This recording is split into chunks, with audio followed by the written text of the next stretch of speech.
Middle east में हालात तेजी से बदल रहे हैं और इस बीच डोनाल्ड ट्रंप के सामने एक ऐसा प्लान रखे जाने वाला है जो पूरे क्षेत्र का संतुलन हिला सकता है। रिपोर्ट्स के मुताबिक अमेरिका ने ईरान के खिलाफ शॉर्ट और पावरफुल सैन्य कार्रवाई की तैयारी कर ली है, यानी कम समय में जोरदार हमला जिसका मकसद साफ है, ईरान पर दबाव बनाना और उसे न्यूक्लियर बातचीत की टेबल पर झुकने के लिए मजबूर करना। इस ब्रीफिंग में सिर्फ एयर स्ट्राइक की बात नहीं है, बल्कि कई खतरनाक विकल्प शामिल हैं, जिनमें ईरान के इंफ्रास्ट्रक्चर को टारगेट किया गया है, उसके न्यूक्लियर ठिकानों पर नजर रखना और यहां तक कि स्पेशल फोर्स ऑपरेशन के जरिए हाईली एनरिच्ड यूरेनियम के स्टॉक को कब्जे में लेना भी शामिल है।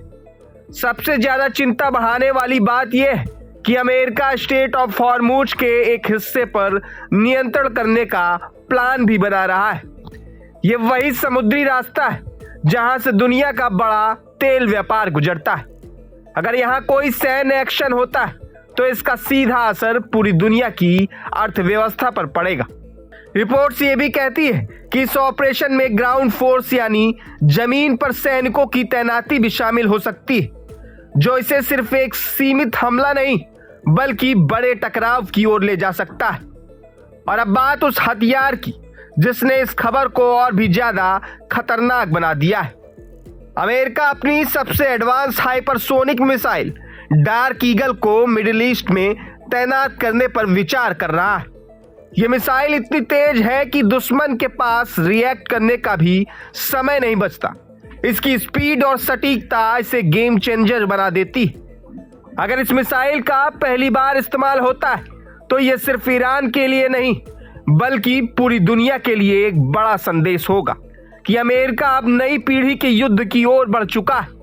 इस पूरे घटनाक्रम में यूनाइटेड स्टेट्स सेंट्रल कमांड यानी सेंटकॉम की भूमिका बेहद अहम है, जिसने ये पूरा स्ट्राइक प्लान तैयार किया है। और इस ब्रीफिंग में अमेरिका के टॉप मिलिट्री अधिकारी भी मौजूद रहेंगे, जिससे साफ है कि मामला बेहद गंभीर है।